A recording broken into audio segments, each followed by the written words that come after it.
Sarah J Maas to me is like Taco Bell.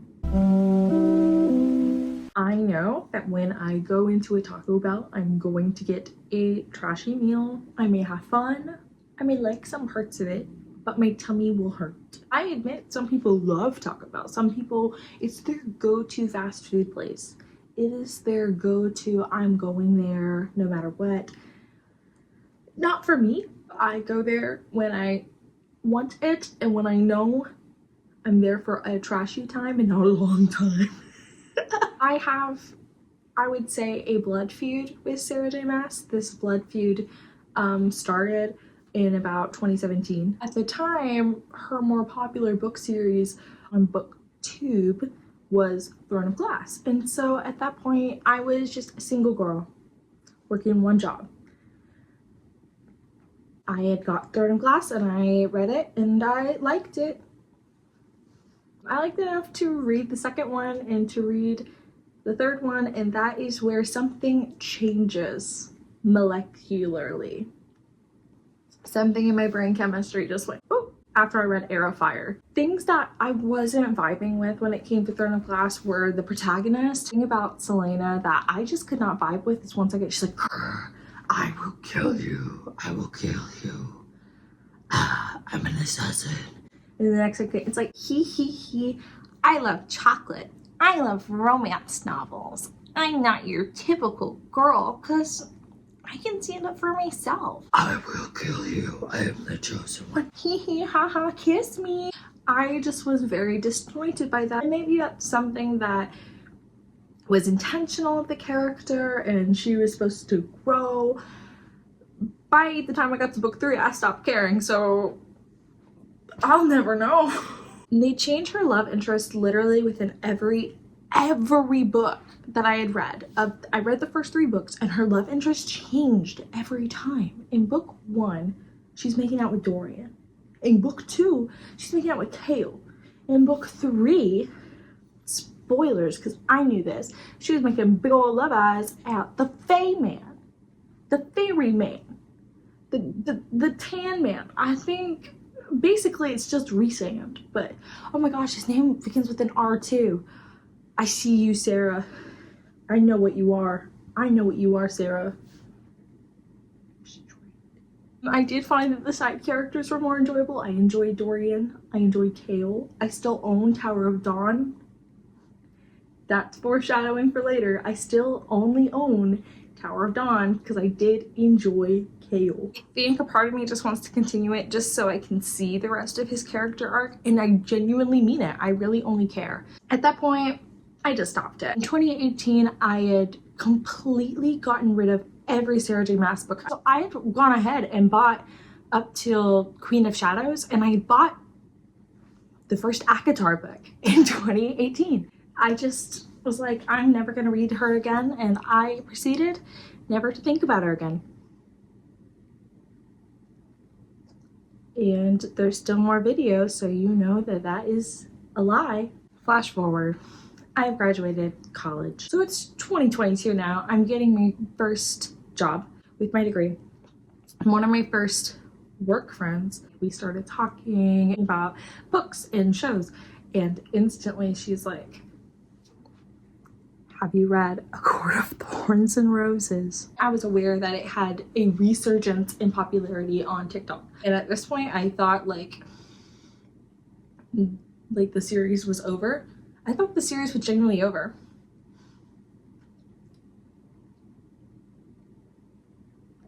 And I don't know if it ever will be, honestly. I'm scared.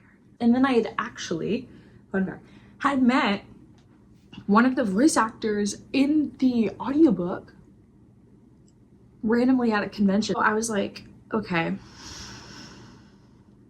the stars are aligning over Valeris. I need to do it. And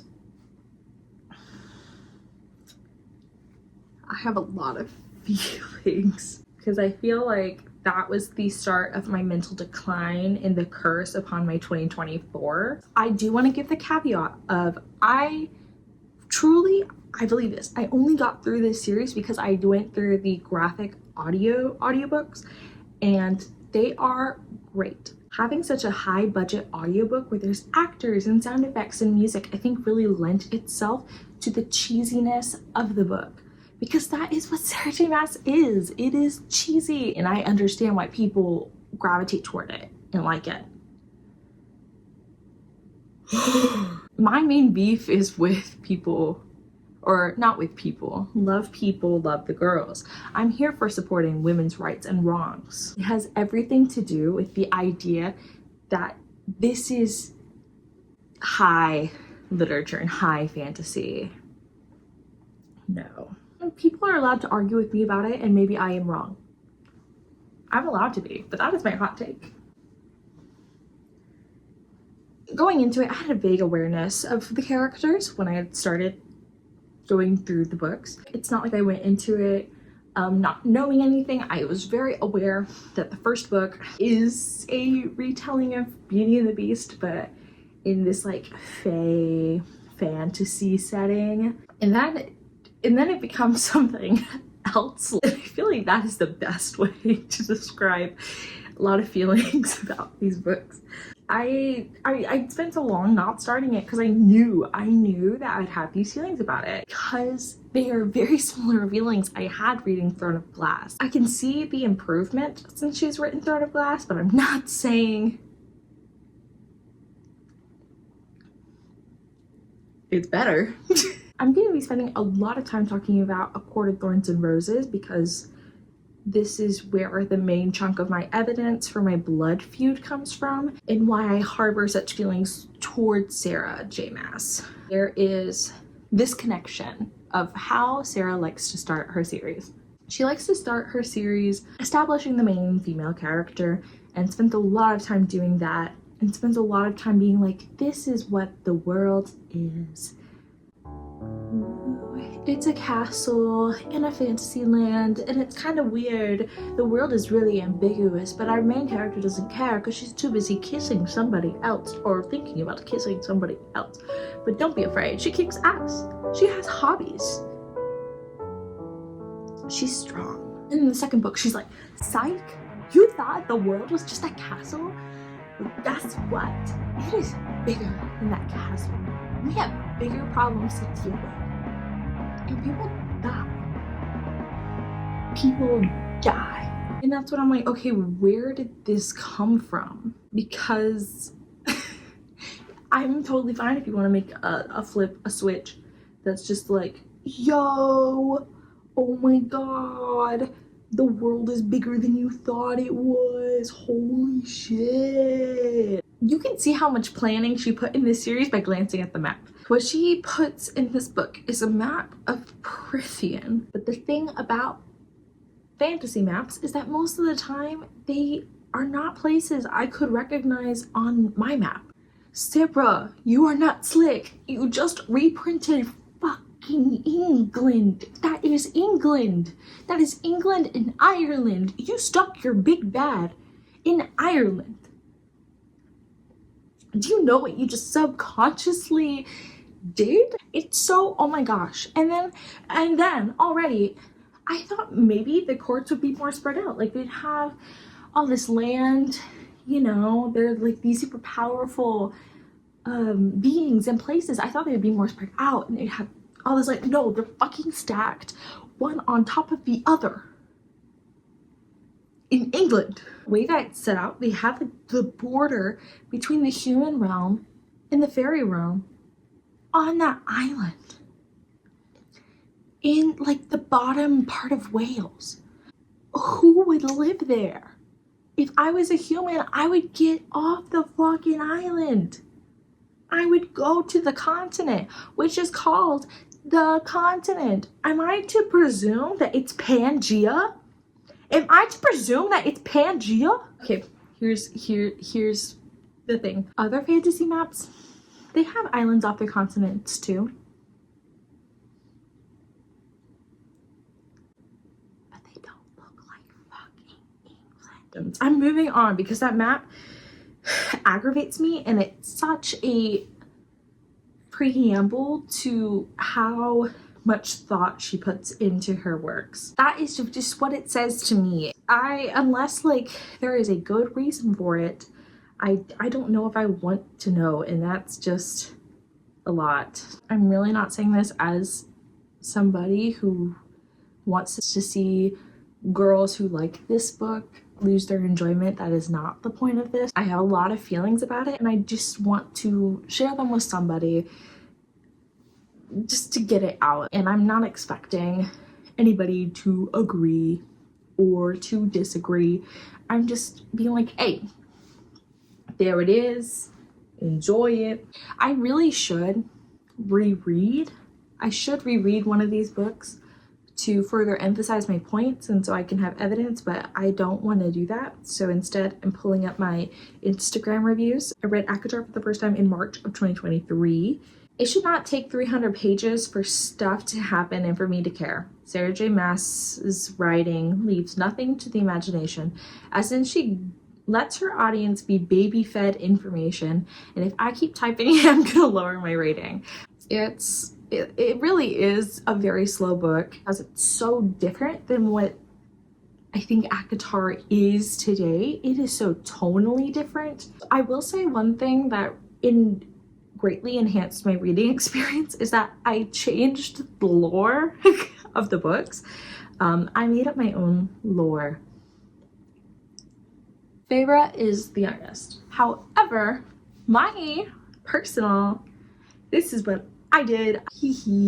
I think it makes way more sense, leaning into sibling stereotypes, that Feyre would actually be the middle child. I think Elaine really fits the youngest. She's just sweet summer child, like she literally is the baby. She acts like the baby of the family. And I think it makes way more sense that Feyre and Nesta, being older, would want to protect like the youngest among them. As somebody who is an eldest sibling and I have one younger sister, like I literally cannot imagine being like looking at the youngest and being like, yeah, you can go fend for yourself. Like what? Like what? And you can argue with the wall. I think my biggest gripes with this book are, okay, but what did Feyre do to really stop Amarantha? Like, she did some stuff, like she sacrificed her life. But what did she do? My biggest gripe for sure is that stupid riddle. I felt like I was being Dora the Explorer. Like, I wanted to yell just like, Feyre, it's love. The answer is love. I guess I'm gonna go do the trial. No, Feyre, it's love. The answer is love. I guess I'm gonna do the trials. Feyre. And in this book, Lucian is the most interesting character, and that ends up being a lie later. Tamlin's kind of boring, but it's fine. He's there. Rhysand's kind of weird, but he's there. Feyre paints.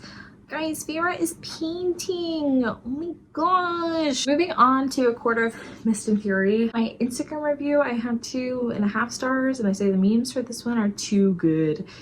Friends, Romans, countrymen, Sarah J. Maas has improved her writing. However, the plot is Feyre going on fetch quest for Mr. House Moving Castle, aka Rhysand, and hating Tampon, aka Tamlin. I continue through this series for Nesta because I believe in a character arc. Gave with 2.5 stars. That might be subject to change and reflection, but I feel like if I keep reflecting on this series, I may not be alive anymore. She did go a long way in building her supporting cast. I will say that like some of this is just really dumb because I'm led to believe that everyone's been like besties for like eons, like hundreds of years. And yeah, like Feyre is the one to walk in and like notice everything at a first glance. And then everyone be like, yeah, I know that there's like romantic tension between Mor and Asriel.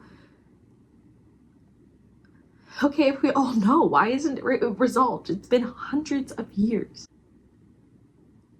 Talk about it, because it's making everyone uncomfortable. This is where I will also give my Tamlin PSA. Imagine if your girlfriend just like died. Ooh, yikes. But also other Fae people and other people with leading courts have killed your family. I think it's only natural that you go through long lengths to protect them. Also, the way that you were raised was very traditional, and you cling to those traditional values because it's really all you have left of your family. And then the same man that was connected to the death of your family and tormented your girlfriend before her death, at the same time of your own torment, he takes her away on your wedding day. I think Tamlin deserves some grace there. He goes to long lengths of protection, and am I saying that is correct? The lengths that he went to? No, I'm not saying that's right, but I'm saying that we can't stand here and be like, he's being unreasonable, because I understand where he's coming from, and maybe I can say that because I was raised in the conservative South. He's just a conservative white boy who clings on to what he's known because he's scared. He is a very wimpy man. When he's there with the King of Ireland, Ireland, he doesn't want to be played a fool like last time. So he's gonna do what he thinks he needs to do to save Feyre. He's boring, but at least he has more substance than like half of the supporting protagonist cast. He only gets wimpier from here either, so it's like, stop beating him up. However, I will say what this book gets is being fucking hilarious. I love all the memes of Rhysand being like, you have a choice. I'm giving you a choice. Babe, you can choose. And then all the girls be like, oh my gosh, Rhysand. The part that gets me laughing, also, I need to tell you about the stupid thing called mates. So part of this, it's something like soul bonds, where it's like this idea of a soulmate, and it's not always romantic, but it's this idea that you're connected. But like, the guys typically find out first, and like they usually feel it really strong urges of protection. Barf, barf, barf. And so remember the character Lucien I talked about earlier? Yeah, so Feyre's sisters go into like the fry pit called the cauldron, and like they're getting like roasted and toasted, and no one's expecting them to be alive. And it's at a very dramatic point because like all of our main characters, they're really hurt, guys. They're really hurt. But Nesta and Elaine make it out, and they're glistening with fry sauce, and it's like, oh my gosh, they're Fae now. And Lucien just looks at Elaine. It's like, oh my god, you're my mate. I laughed out loud. Because that was like the funniest thing that could have happened in that moment. I had taken a little break at this point, but we're now at the end of the trilogy. Yay! Wow, awesome. I gave this book 2 stars. There is one good thing. Still very bitter that these fairy books, fairies are not fairies, as in like Tinkerbell. However, it was filled with too many what the fuck moments to really counteract Sarah J. Maas utilizing her best character. So much time is wasted on pointless monologues or on something that should have been more thoughtfully planned from the beginning. Most people will enjoy it. I just enjoyed Nesta. There's, countless times when I was driving, like for an hour, I was like, this character is still monologuing about what? This is the longest book, and it's just so boring. But this is the war book. This is the finale. And it is the most boring. It also starts the same way as A Court of Mist and Fury, except Feyre this time's like, all right, I got a plan. And so like Lucien gets involved now because he wants to get close to Elaine, and don't talk to me. The biggest what the fuck moment I can remember is that like Feyre and Rhysand are literally doing it in like a battle tent. Like they can hear the sounds of people dying. And Feyre's like, that's hot. They can hear the sounds of people dying. And she's still doing foreplay on the wings. Oh my god, the wings band. Oh my god. Barf. This book is Dora the Explorer because it's pages upon pages of exposition. But clearly, Sarah J. Maas was writing a fun Beauty and the Beast retelling with Court of Thorns and Roses, and it's a self-contained story. I don't think she meant for there to be a sequel to it. A lot of people bought it, a lot of people liked it. She thought Rhysand was way more hot than Tamlin, so she just changed direction of the series altogether. There's some things that she added as exposition that feel very unearned, because you can tell that that was not the original intention of the series to begin with. To make it seem like a big finish, but the way that Big Finish's work is because there's so many small details that have been implemented since the beginning that have consequences. Anything that happens in war is sad. And yet I did not feel that resolution when I finished this book. I just kind of was like, oh, it's done? I feel like Feyre just sat down the whole time. Would have been way more interesting if it changed point of views more often. Sometimes we had Rhys's point of view, but like, frankly, he didn't give me a choice whether or not I could read from his point of view, so I feel like that's a hypocritical statement. So much of the feminist you are. Wow. Nesta and Elaine, who have just emerged from the cauldron.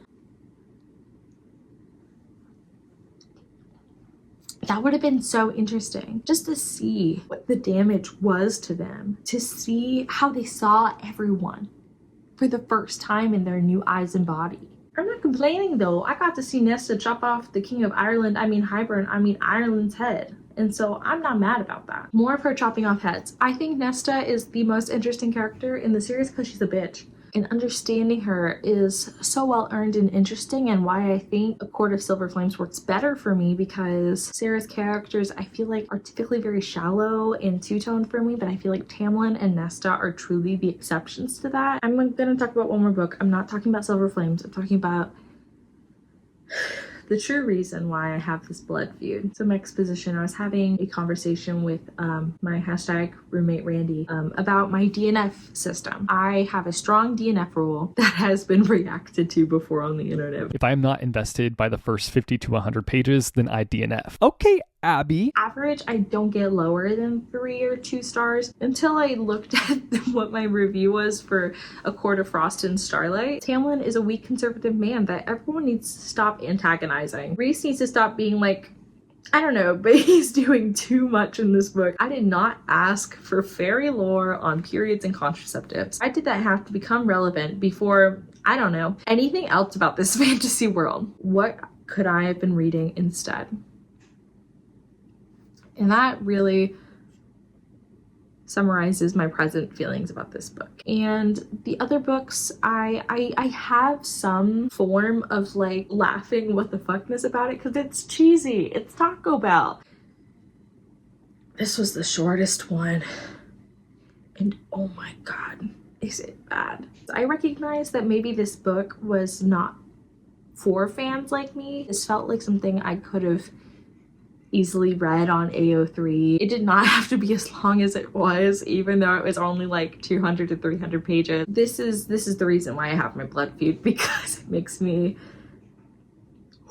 I just don't It's full of fun winter traditions, you know, like snowball fights, gift exchanges, having sex in the sky. You know, we love Christmas. Feyre and Rhysand literally do not know how to have sex gracefully. They said, that's right, we're establishing women in leadership, and we need you to know that they are the top. Like, you couldn't have spread that message like any other way.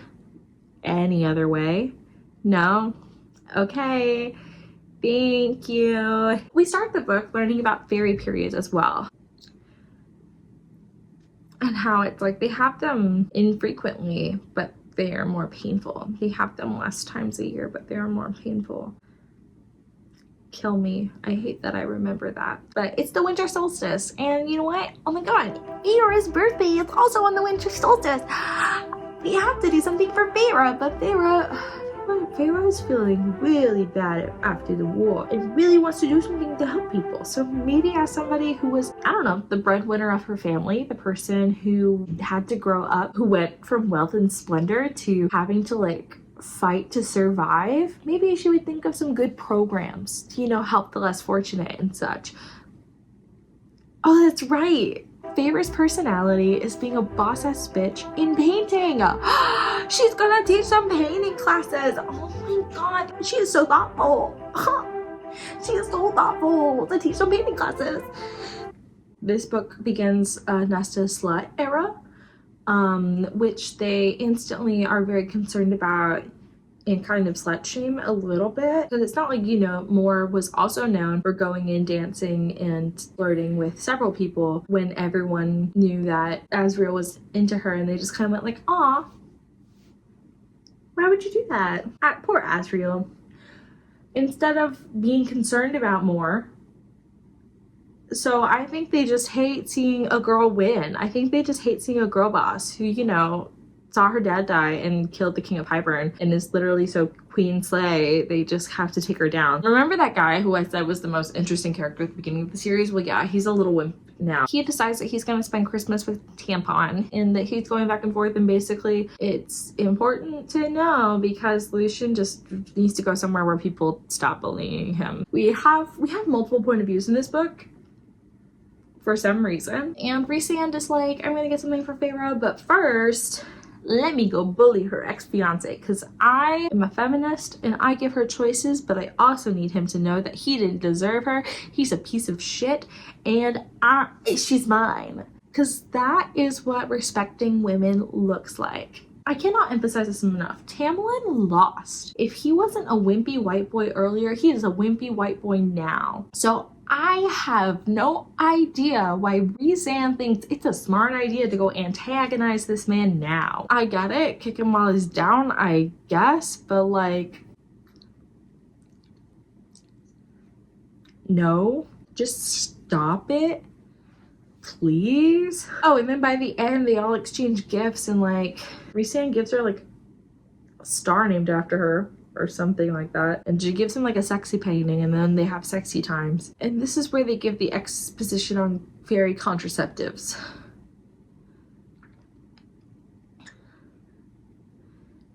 In a world where there are fairy contraceptives, there's something to help with fairy periods. There is running water. We have not figured out a transportation system in a world where there are fairy contraceptives. Running water. We have not figured out a transportation system, because mind you, what we see the main characters doing as transportation is something exclusive to them. That is not an accessible thing for all fairies. Basically, it's a way for Sarah to say, I don't want to write about travel, but I do want to write about unnecessary trauma dumping. Could you imagine living in the Night Court? You still have to like get on like your horse and wagon to go anywhere, and when you are like, what's that sound? Is someone dying?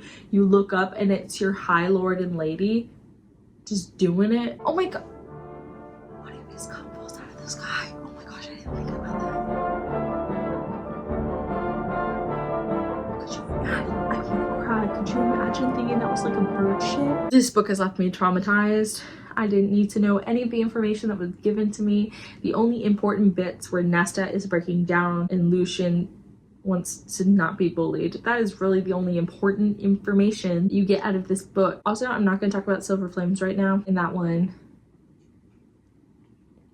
might deserve its own video later. I think A Court of Frost and Starlight actually cursed my 2024. It was the last book I read in 2023.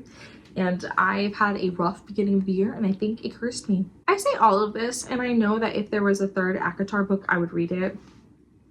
And then I'll go throw up in the bathroom after. I had a conversation with somebody the other day saying that there are more pages of fairy politics than there are of fairy porn.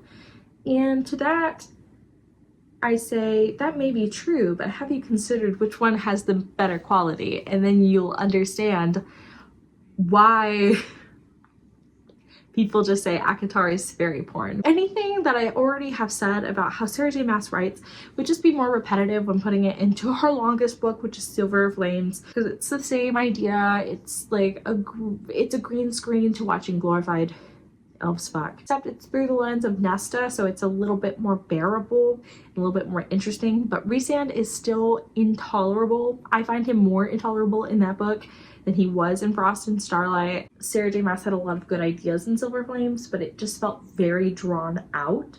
But I'm not going to get into Silver Flames today. Maybe another time. If you like me venting about Sarah J Maas, maybe I will.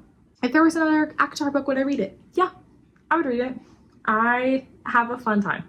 I enjoy seeing the girlies get excited about them. I'm just glad people are reading. There's too many children who can't read, so thank God there's adults out there in this world who still like to read. I also plan to read the Crescent City trilogy because right now what I have heard about Crescent City is that it like takes place in like an urban fantasy setting, and I know that it's connected to ACOTAR, and apparently Sarah heard all of the criticisms about her books being like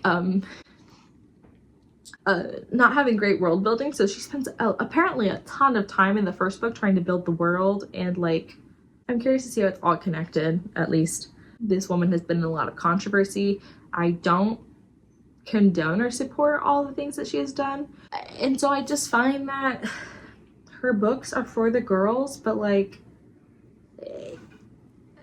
I think it's really important to be able to open up about literature and say, yeah, I don't like this author. It's okay to say that you don't like things and that it's not an attack on anyone.